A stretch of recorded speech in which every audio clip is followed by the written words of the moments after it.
C'était quoi ce match lunaire qu'on a eu en finale de Roland-Garros où Carlos Alcaraz s'impose en 5-7 contre Yannick Sinner? Il fait une remontada alors que l'Italien menait 2-7-1. C'est la 5e victoire consécutive de l'Espagnol sur l'Italien et surtout Carlitos, il prend 2 majors d'avance sur son illustre rival. Au-delà du résultat, ce match peut marquer un tournant dans leur rivalité étant donné que l'Espagnol mène 8-4 désormais dans les confrontations. Mais c'est presque secondaire tant les émotions sont fortes à la sortie de ce match qui restera dans les annales. Parce que oui, c'est pour ça qu'on aime le tennis. On va revenir sur cette affiche dantesque et également sur l'intégralité de la quinzaine à Roland-Garros. C'est parti, jingle.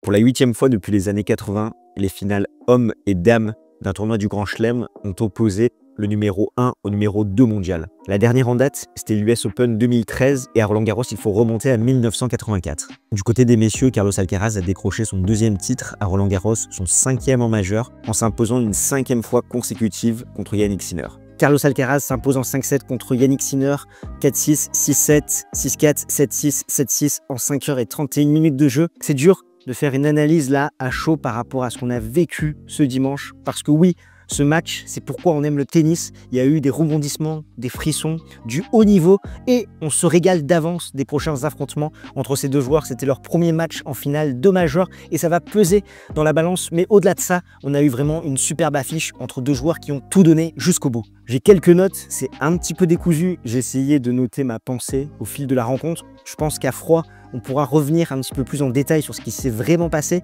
Mais dans le premier set, on a quand même 5 premiers jeux de très bonne qualité, jusqu'à 3-2, où il y a quand même 8 balles de break en tout.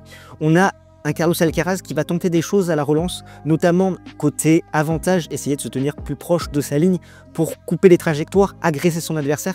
Ça va être assez payant. Côté égalité, il va se chercher en essayant de décrocher un petit peu, en étant loin pour, avec son coup droit, se donner un petit peu plus de temps et ensuite faire des transitions défense-attaque. Il a eu un peu plus de mal dans ce compartiment du jeu-là. On a vu un Carlos Alcaraz avec son coup droit faire des merveilles. Yannick Sinner qui a un peu mieux géré quand même, je trouve, le kick côté extérieur sur la partie avantage au service où il arrivait vraiment à bien retourner. Donc vraiment deux joueurs qui ont montré leur différence avec un Yannick Sinner qui joue en puissance, en cadence, un Carlos Alcaraz qui essaie de ralentir. Après ce 3-2, on a eu un petit flottement parce que on a Carlos Alcaraz donc qui va prendre les devants à 3-2 qui va breaker et derrière il y a un débreak immédiat 3-3 et je trouve que là, ça va être un petit peu compliqué pour Carlos Alcaraz qui va commencer un petit peu à partir de son plan de jeu. Là où Yannick Sinner va toujours être très discipliné, ça va faire 6-4. Encore une fois, il y a un petit moment de creux, on sent un switch au niveau des deux joueurs où Alcaraz avait peut-être mieux démarré que l'Italien et finalement c'est l'Italien qui se reprend, qui prend le premier set. Seulement 55% pour gagner sur la première d'Alcaraz et on a un Italien qui a vraiment pressurisé les services adverses avec 47% de points gagnés à la relance. Le deuxième set, il y a un break immédiat de Yannick Sinner qui va climatiser un petit peu tout ça. Ça fait 2-0, 30-15.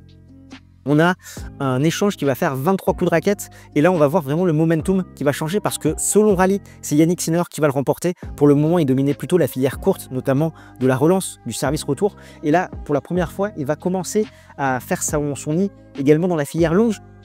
Jeu à 4-2, on n'a aucune première de Sinner, mais Alcaraz qui joue beaucoup trop court. Ça fait quand même 5-2 pour l'Espagnol. 5-3, balle de break, des retours en demi-volée de la part de Carlos Alcaraz qui va tout donner sur ce jeu de retour. Ça va être assez incroyable de le voir prendre tôt comme ça. Yannick Sinner qui n'était pas prêt, des breaks donc pour faire 5-4, très bon jeu de retour. Ensuite, ça va jusqu'au try break où on a vraiment une très bonne qualité de la part de Sinner qui va être très costaud et Carlos Alcaraz qui passe un petit peu à côté. Ça fait 6-4, 7-6. On se dit est-ce que Yannick Sinner peut être en mesure de s'imposer en 3-7 et c'était sans compter vraiment la rébellion de Carlos Alcaraz dans le troisième set. Même si ça commence assez mal parce qu'il y a un break d'entrée de Yannick Sinner où on sent un Carlos Alcaraz qui joue vraiment dans la filière de jeu de son adversaire, très linéaire, dans la diagonale coup droit qui ne va pas suffisamment varier les hauteurs, faire du lift et il va quand même débriquer immédiatement. On a 3-1 après Alcaraz. On a Sinner qui va baisser un petit peu physiquement dans ce troisième set où certes, il prend le premier jeu, mais je sentais un petit peu moins affûté, notamment sur ses coups droits qui étaient trop erratiques. Il y a un débreak quand même à 5-3 de Sinner, une petite nervosité d'Alcaraz et ça va être une coutume un petit peu dans ce match que quand les joueurs vont servir pour le set, ils vont se faire débriquer. Rebreak dans la foulée, ça fait 6-4, fin de série. pour Jannik Sinner, 31 sets consécutifs remportés en Grand Chelem. Et là, pour moi, ce qui a fait la différence, c'est le coup droit de Jannik Sinner qui était beaucoup trop erratique, où il faisait énormément de fautes directes, avec 44% de points gagnés sur première balle, aussi Sinner qui a moins bien servi, et Alcaraz qui a quand même 100% de points joués avec son coup droit une fois qu'il passait sa première balle, donc son service +1 était très efficace. Le 4e set, on se dit là, ça va être compliqué pour Sinner parce que Alcaraz joue la montre. Plus le match va s'étendre, plus Sinner va baisser pavillon. Et pourtant, c'est Sinner qui va breaker dans le 4e set, qui va même se procurer 3 balles de match sur 2 jeux. Il va vraiment en mettre beaucoup plus. Il y a 3 balles de match qui va se faire sur le service de son adversaire. Donc un où il fait un retour trop agressif. Côté revers, il va chercher le long de ligne. Un autre où il peut s'en vouloir côté coup droit, où je trouve que la balle reste dans sa raquette. Et l'autre où c'est Alcaraz qui la sauve. Il y a le moment où il va servir pour le match, des breaks à 5-4, 6-6. Tie-break, 2-0 pour Sinner avant qu'il explose ensuite côté coup droit et ça part sur un 5e set de folie. Là on se dit c'est bon, Alcaraz a pris l'avantage, physiquement il va faire craquer son adversaire et pourtant ça va être plus compliqué que prévu parce que oui, Alcaraz va breaker d'entrée et ensuite il va y avoir pas mal de jeux accrochés de la part de l'Espagnol et il y a ce débreak au moment où Alcaraz va servir pour le match comme un petit peu à chaque fois dans cette rencontre et on va sentir un Sinner qui en remet un petit peu plus. Il y a ce jeu lunaire à 6-5 où Carlos Alcaraz, vraiment, il va être sur la défensive. Il va faire parler son génie, sa créativité, alors que Jannik Sinner vraiment donne le change, essaie de remettre tout, d'agresser à la relance. C'était assez incroyable. Et ensuite, super tie-break qui fait 10-2 avec un super passing, cette balle de match remportée par Carlos Alcaraz, où, encore une fois, Jannik Sinner s'incline en 5-7. Il est à 0-8 quand les matchs durent plus de 4 heures. Son bilan, il est quand même assez cataclysmique en 5-7, sachant que c'est 6 victoires pour 10 défaites, là où Alcaraz, c'est 13 victoires pour une défaite, sa seule défaite. C'était contre Matteo Berrettini en 2022. C'était un autre Alcaraz. Et on a eu une rencontre finalement assez équilibrée entre deux joueurs qui ont eu leur moment. Peut-être certaines parties décousues, même si la fin de match est incroyable. Vraiment, je t'invite à revoir les derniers échanges. C'était totalement dantesque. 193 points remportés par l'Italien, 192 pour Carlos Alcaraz. Ça a été compliqué. On sait qu'il y a eu des schémas préférentiels, un peu des zones de confort de Carlos Alcaraz. Côté égalité, servir le slice extérieur. Côté avantage, le kick extérieur. Jannik Sinner qui, lui, a un petit peu tremblé. Ou à partir du 3e set, c'est compliqué sur les jambes. Même si dans le 4e set, il y a 2 jeux où il revient et la fin du 5e set. Mais globalement, Carlos Alcaraz vraiment avait ce match dans la raquette avec ce game changer qui est son coup droit. Où dès qu'il arrivait à enfoncer Jannik Sinner côté coup droit, l'Italien ne répondait pas présent. Et il y avait beaucoup de déchets, beaucoup de fautes directes. C'était franchement incroyable. Des amortis qui ont été pas forcément toutes bien touchés de la part de l'Espagnol. Une performance au service aussi assez déséquilibrée de la part des deux joueurs où à chaque fois ils étaient menacés sur leur engagement. Mais Carlos Alcaraz, voilà, dès qu'il avait une balle sur son coup droit, que ce soit côté égalité ou côté avantage quand il décalait, il arrivait à faire la différence face à un Jannik Sinner qui a eu du mal vraiment à changer de direction, mais qui s'est accroché jusqu'au bout. Mais le robot a finalement craqué et il manque un petit peu dans son logiciel à cocher cette dernière case. Ce match en plus de 5 heures à remporter au physique, il y a cru, sachant qu'à la fin du 5e set, franchement, il revient, il est pas loin de faire basculer ce match, mais finalement au super tie-break, Carlos Alcaraz a fait parler une fois de plus son génie. Après avoir conquis Wimbledon en 2023 et 2024, l'Espagnol fait exactement la même chose à Roland-Garros où il s'est imposé en 2024 et en 2025. Et ce n'est pas une surprise quand on voit la préparation sur ocre qu'a eu Carlitos, étant donné qu'il s'est imposé à Monte-Carlo et à Rome et il a seulement été battu en finale à Barcelone contre Holger Rune.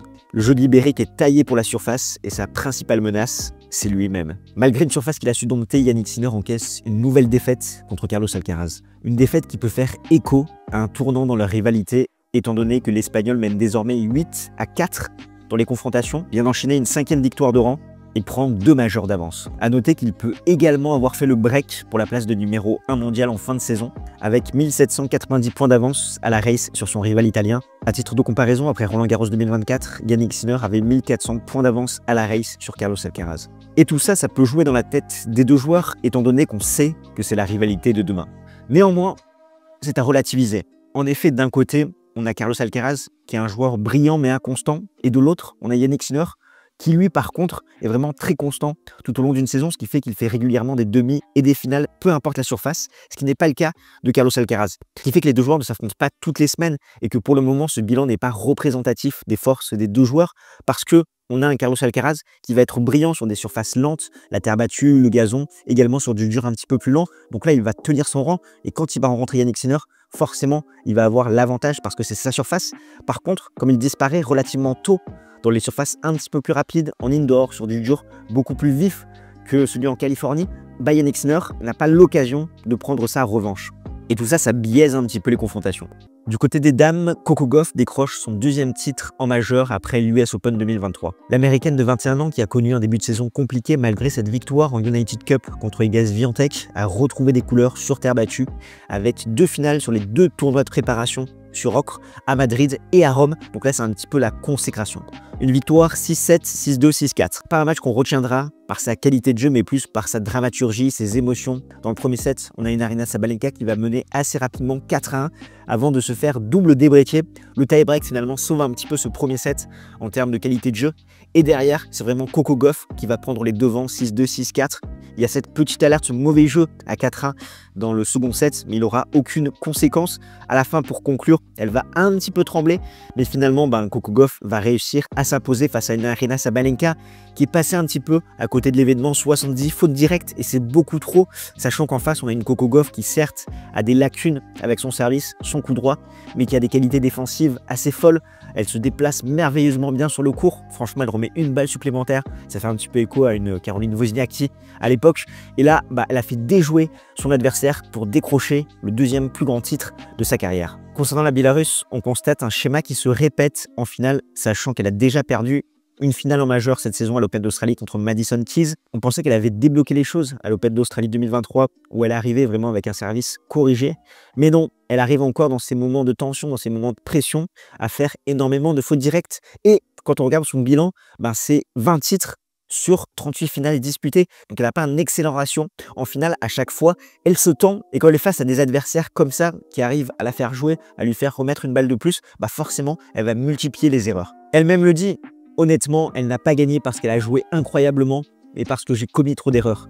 Je pense que si Swiatek m'avait battu, elle aurait gagné ce match, ça fait mal. Alors oui, la phrase est indigne d'un numéro 1 mondial, mais après je pense qu'elle a des circonstances atténuantes par rapport au niveau de pression qu'elle se met, son niveau d'exigence également, parce qu'après Roland Garros, c'est quand même 40 victoires pour 7 défaites en 2025, c'est assez costaud toutes les semaines, elle arrive à être ultra constante, ce qui n'est pas forcément le cas de ses rivales. Elle est présente sur ce premier semestre, même si à chaque fois, sur les moments qui comptent, elle n'est pas là, mais elle est quand même numéro 1 mondial avec énormément d'avance. Que ça soit au classement sur Coco Gauff, c'est 3470 points d'avance et à la race, c'est 1820 points d'avance sur l'américaine. Au-delà des finalistes, il est temps de dresser le bilan de cette quinzaine parisienne avec les tops, les flops. Mais avant tout, si tu ne nous connais pas, nous, c'est Games Talk. On a des passionnés de tennis comme toi à décrypter l'actualité de la petite balle jaune et on te raconte des histoires passionnantes autour de ce magnifique sport qu'est le tennis. Alors si c'est quelque chose qui t'intéresse, je t'invite à prendre ta raquette, faire ton meilleur Djokovic match sur le bouton pour t'abonner. Tu peux également activer la petite cloche pour être notifié dès que nous sortons une nouvelle vidéo et des vidéos. Il y en a d'autres qui sont prévues, notamment avec Joris qui est en alternance sur notre média depuis la rentrée de septembre 2023. Et en alternance, la première année, on a le droit des aides de l'État, mais ces aides vont disparaître la seconde année. C'est pourquoi on a lancé une campagne de financement participatif pour soutenir tout le travail qu'on réalise sur le média, pour soutenir le travail de Joris. On a mis en place 2 offres, une à 2 € par mois et une à 5 € par mois. Bien évidemment, toute donation ponctuelle est appréciée. Un grand merci à toi si tu fais partie de nos donateurs. On attaque tout de suite avec les tops de cette quinzaine parisienne, à commencer par l'hommage qu'a reçu Rafael Nadal le premier dimanche de la quinzaine. C'était magnifique, j'avais les larmes aux yeux. Voir une telle légende revenir sur le court comme ça, où il est rentré sur le terrain seul avec tout ce public qui avait les t-shirts qu'ils ont fait également dans les tribunes. Ça a été assez incroyable, le discours de Rafael Nadal où il a donné quelques mots en français et ensuite tout ce qui s'est passé autour, le fait qu'ils aient fait revenir tout le personnel qui a accompagné l'Espagnol sur ses 20 ans à Roland Garros, également faire revenir ses plus grands rivaux, Roger Federer, Novak Djokovic, Andy Murray. Également cette marque indélébile qu'il va laisser sur le court Philippe Chatrier avec son empreinte, vraiment au sens propre comme figuré. C'était assez fou, c'était à la fois simple mais également à l'image de l'Espagnol, lui qui a traumatisé le tournoi. Donc un grand bravo aux organisateurs parce que franchement, on les attendait au tournoi et ils ont répondu présent. Le tennis espagnol est connu pour briller sur la surface ocre, mais il y a une autre nation qui s'est démarquée durant cette quinzaine parisienne, les États-Unis. Au-delà du sacre de Coco Gauff, on a eu Frances Tiafoe et Tommy Paul en quart de finale chez les messieurs. Bon, on sait que Paul, c'était sans doute la meilleure chance américaine, mais Frances Tiafoe, c'était la surprise du chef qui arrive en quart de finale sans avoir concédé la moindre manche. Il s'incline logiquement contre Lorenzo Musetti dans un match où il aura donné le change, et également Madison Keys qui est arrivé en quart de finale. On sent vraiment les ajustements de cette nation pour s'adapter à cette surface. Et un autre pays qui a brillé, c'est bien évidemment l'Italie. Bien sûr, Yannick Sinner, mais également Lorenzo Musetti, l'Italien qui a fait demi-finale dans chaque grand tournoi sur terre battue cette saison de Monte-Carlo, Madrid, Rome et Roland-Garros. Il prend même un set à Carlos Alcaraz. Derrière, encore une fois, il se blesse, c'est un petit peu dommage. Également Gigante qui sort Stefanos Tsitsipas et aussi Koboli qui est arrivé jusqu'à Alexander Zverev. Un mot sur l'éternel Elina Svitolina qui a réussi à aller en quart de finale en sauvant 3 balles de match contre Jasmine Paolini. Un des matchs du tournoi en 8e de finale. Et derrière, elle flanche logiquement contre la polonaise Iga Świątek. D'ailleurs, petite parenthèse, tu as jusqu'à ce lundi pour tenter de décrocher la raquette d'Elina Svitolina. Ça se passe sur tous nos réseaux sociaux. Bublik, le joueur fantasque qui arrive jusqu'en quart de finale. Ça a été la surprise du chef. Il te sort Alex de Minaur et Jack Draper. Et il fait son match, en tout cas sur un set contre Yannick Sinner. La marche était trop haute, mais on l'a vu, l'émotion après sa victoire contre le Britannique. Du côté des messieurs, je vais aussi retenir la performance de Novak Djokovic. Certes, il s'incline en demi-finale en 3-7 contre Yannick Sinner. Et pourtant, il fait sans doute son meilleur match depuis la finale des Jeux Olympiques. Il a montré qu'il était capable, sur des grands rendez-vous comme ça, de se transcender, même si la marche est trop haute pour enchaîner du Alcaraz, du Sinner. Mais à Wimbledon, je demande à voir, parce que là, forcément, avec la préparation qu'il a eu sur terre battue, certes, il a eu ce titre à Genève, mais c'est pas sa meilleure surface, d'autant plus avec l'âge vieillissant, contrairement à une surface un petit peu plus rapide, où il pourra faire parler son service, ses variations, je demande à voir. Et franchement, je pense que le Serbe, il peut repartir avec beaucoup de positifs, où il est capable d'un dernier coup. Et pour lui, c'était peut-être sa dernière participation au tournoi Porte d'Auteuil. Et enfin, comment ne pas parler de Loïs Boisson, la révélation tricolore de 22 ans qui a atteint les demi-finales, qui s'incline seulement contre Coco Gauff en 2-7, la future lauréate. 361e joueuse mondiale au début du tournoi parisien. Elle sera 65e ce lundi. Elle a fait des performances XXL en sortant notamment Pegula et Mirandreva. Et ce pour sa première participation en majeur. Elle a repris le flambeau de Marion Bartoli 14 ans après qu'elle ait fait une demi-finale à Roland-Garros. Comme je te le disais, ce lundi, elle sera 65e mondiale avec un compte en banque bien plus rempli. 560 000 € d'écart entre son prize money en activité et ce qu'elle a réussi à décrocher à Roland-Garros. Dotée d'une science du jeu taillée pour la terre battue avec son coup droit très lifté, elle est très créative et patiente dans l'échange. Un profil très rafraîchissant malgré des lacunes en revers. Elle qui a été opérée il y a un an tout pile, une vraie battante. Et comme chaque tournoi, malgré de belles surprises, Roland-Garros n'a pas échappé à son lot de flops, à commencer par des éliminations précoces de Taylor Fritz, Daniil Medvedev, Félix Auger-Aliassime et Francesco Cerundolo qui sont tous tombés au premier tour dans des scénarios différents. On a l'Argentin qui faisait jusqu'à présent une très bonne saison, qui du coup s'est fait rattraper par ses démons dans son premier match contre Gabriel Diallo, le Canadien qui a exploité la seconde adverse qui était très faible et également qui a su dominer la filière courte avec son jeu agressif. On le sait, Francisco, c'est pas l'assurance tout risque d'un point de vue mental et lui qui aurait pu aller jusqu'en 8e de finale pour défier Alexander Zverev a flanché dès le premier tour à Roland-Garros. Daniil Medvedev, lui, il a perdu en 5-7 contre Cameron Norrie, le Britannique qui retrouvait des couleurs à Genève, qui a mené 2-7 à rien, Cameron Norrie, avant de se faire remonter. Dani, il a même servi pour le match dans le 5e set et c'est finalement le Britannique qui a conclu cette rencontre, alors que le Russe faisait quand même une saison correcte, je trouve, sur terre battue, donc là un petit peu décevant de sa part. Taylor Fritz, c'est sans doute le plus excusable parce que son premier semestre est assez compliqué, il a pas mal de points à défendre là, ça risque de le faire chuter au classement. En plus, il avait un premier tour pas évident contre Altmaier, lui qui avait déjà fait tomber des gros noms à Roland-Garros, 8e de finaliste en 2020, il avait battu Yannick Sinner quelques années après, et désormais, c'est là où il a son meilleur bilan contre des membres du top 10, 3 victoires contre des membres du top 10, avec sa créativité, sa défense, où il arrive parfaitement à couvrir le terrain, et Taylor Fritz qui a implosé dans ce match, et enfin, Félix Auger-Aliassime, qui malgré une avance de 2-7 à rien, s'est incliné contre Matteo Arnaldi, lui qui montrait pourtant de belles choses en ce début de saison en indoor, mais derrière c'est beaucoup trop inconstant, et c'est pas évident d'avoir un fil conducteur avec le Canadien.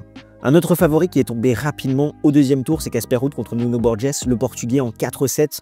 Le Norvégien était touché au genou, donc forcément ça a impacté la qualité de ses déplacements. Nuno Borges en a parfaitement profité avec des magnifiques revers long de ligne. C'est pas évident pour Casper Ruud, lui qui avait des grandes attentes après avoir pété ce plafond de verre à Madrid en décrochant son premier sacre en Masters 1000, mais il l'a dit lui-même, il a beaucoup trop tiré sur la corde depuis le début de la saison, il avait pas mal de pépins physiques et là ça a craqué au pire des moments. Pas dans les favoris, mais toujours menaçant sur terre battue, encore plus à Roland-Garros où il a été finaliste en 2021. Je parle bien évidemment de Stefanos Tsitsipas qui lui a pris la porte dès le second tour contre Matteo Gigante. Le Grec qui en plus de ses lacunes à la relance et côté revers a montré également que ses coups forts n'était plus ce que c'était à l'époque. Je parle bien évidemment de son service plus 1, où il a toujours eu un très bon pourcentage de première, de seconde balle, qu'il arrivait à faire mal avec son coup droit. Là, ça n'a pas été le cas face au profil gaucher giganté, ultra rafraîchissant, qui a réussi à prendre de vitesse dans cette diagonale avec son revers très compact sur le coup droit de Stefanos Tsitsipas, qui n'arrivait pas à faire la différence, qui a beaucoup varié avec des amortis, qui également, avec son service de gaucher, a eu pas mal de points gratuits. Il sauve quand même 8 balles de débreak dans le 4e set, au moment où il pouvait conclure. Franchement, il a été très très costaud. Bravo à lui, même si derrière il va s'incliner contre Ben Shelton. C'était un super match. Et là, on a un Stefanos Tsitsipas qui va devoir retrouver une seconde jeunesse. C'est d'ailleurs pour ça qu'il s'est équipé des services de Goran Ivanisevic. En plus, on ne rentre pas dans la meilleure des périodes pour lui avec le gazon. Et ensuite, c'est des duels rapides. Donc, à voir ce que ça va donner. Malgré quelques frissons, le tennis masculin français a globalement déçu. Aucun Français en deuxième semaine. On a eu Corentin Moutet qui a fait son match, en tout cas sur un set contre Novak Djokovic. Gaël Monfils, l'éternel Gaël Monfils, qui nous a fait vibrer contre Delian et contre Jack Draper. Et Arthur Fils, notre meilleure chance, qui a craqué physiquement, qui est allé au bout de lui-même contre Raume Mounard dans un énorme match physique, mais qui derrière a dû déclarer forfait et ne pas se présenter dans son match contre Andrei Rublev. Ce qui fait qu'en plus, il va être indisponible durant plusieurs semaines et ça peut compromettre sa préparation sur gazon. Du côté des dames, Swiatek, malgré une demi-finale, a été aussi décevante parce que d'habitude, c'est elle qui met des 6-0, des 6-1 à foison. Et maintenant, j'ai l'impression que c'est devenu normal de la voir encaisser de tels scores, que ce soit contre Rybakina où on pensait que c'était un match déclic, également contre Sabalenka, et la polonaise est devenue beaucoup trop prévisible. Elle ne change pas de jeu. Maintenant, ses adversaires savent comment la jouer, et dans ces moments de dur, elle n'arrive pas à trouver de solution, de plan B. Elle rumine et elle ne montre pas forcément son meilleur visage. Je pense que là, elle peut avoir une grosse remise en question, un petit peu comme ce qu'avait vécu Nadal en 2015 où il avait perdu la confiance, son coup droit ne faisait plus mal. Là, elle traverse un petit peu ça. Mira Andreeva également, même si elle a tenu son rang jusqu'en quart de finale, je l'ai trouvée assez décevante. Elle s'incline en 2-7 contre Loïse Boisson, et tant mieux pour notre Française, mais elle a fait la course en tête dans le premier set et je trouve que globalement, depuis ses 2 titres en WTA 1000, son niveau n'est pas aux attendus et pourtant là, c'était sa surface, la terre battue. Ça risque d'être plus compliqué. Encore une fois, elle est jeune, elle a le temps devant elle, mais on est en droit d'attendre un petit peu mieux au vu de ce qu'elle a montré durant ces 2 sacres. Ce qui fait que d'une façon générale, j'ai trouvé le tournoi agréable. Il n'y a pas eu de masterclass, mais quand même, ça fait plaisir de retrouver un petit peu de normalité, de logique dans tout ça, avec le numéro 1 et 2 en finale du côté des dames et du côté des messieurs, également des demi-finales attendues, un petit peu plus de logique. Quelques surprises, bien sûr, sinon ça serait pas du tennis, on l'a vu avec Tiafoe, Bublik, mais globalement, une logique assez respectée, et ça fait plaisir par rapport au gros bordel qu'on a vécu depuis le début de la saison, et même le gros bordel qu'on vit depuis cette phase de transition. Là, ça remet un petit peu l'église au centre du village, et on a eu de très bons matchs également, que ce soit chez les dames avec du Svitolina Paolini, chez les messieurs, le Djokovic-Sinner, même s'il fait 3-7, franchement super match. Le Mounard-Fils, il y a eu pas mal de belles affiches comme ça qui ont été assez réjouissantes. Donc pour moi, c'est un très bon 7 sur 10 et je pense que ce Roland Garros était supérieur à ce qu'on a vécu à l'Open d'Australie en début de saison. Le dernier message, il est pour vous. Un grand merci à tous qui nous avaient suivis durant cette quinzaine. On a dépassé la barre symbolique des 30 000 abonnés et pour nous, c'est quand même un grand jalon, d'autant plus de le faire durant Roland Garros parce que ça fait écho à mes premiers souvenirs de tennis où je m'étais posé devant la télévision en 2004 pour cette finale d'Guillermo Coria contre Gaston Galgio. Donc là, ça fait extrêmement plaisir. Games Talk qui existe depuis février 2016. Je me rappelle quand je m'étais lancé dans ma chambre étudiante où j'avais vraiment envie de parler tennis. Je ne savais pas forcément faire de montage vidéo, des miniatures, je connaissais pas les codes de YouTube, mais j'avais envie de transmettre cette passion avec un collectif. Et il y a eu plusieurs chroniqueurs qui sont passés, chacun a su apporter sa pierre à l'édifice. Maintenant, l'équipe s'est resserrée autour de Joris qui fait banger sur banger. Et Robin qui lui anime les réseaux sociaux de main de maître. Il est également présent sur les lives, sur les shorts. Donc déjà, un grand merci à vous deux les gars. Franchement, ça fait super plaisir de faire équipe avec vous. Et un grand merci à toi qui est derrière ton écran de nous suivre de façon quotidienne, que tu apprécies ou non notre contenu, que tu commentes, que tu sois d'accord ou pas. Tu es le moteur de la chaîne, c'est toi qui fais avancer tout ça. Donc d'ailleurs, n'hésite pas dans les commentaires à nous dire si tu as envie qu'on aborde certains sujets. Ça serait avec grand plaisir et un grand merci à toi. Et désormais, on est tourné vers le gazon, on te prépare pas mal de belles surprises pour patienter jusque-là. D'ailleurs, il y aura un live bilan de cette quinzaine ce lundi. Et pour attendre jusque-là, je t'invite à aller voir cette vidéo qui retrace le parcours du dernier joueur français à avoir triomphé en majeur, c'était à Roland Garros.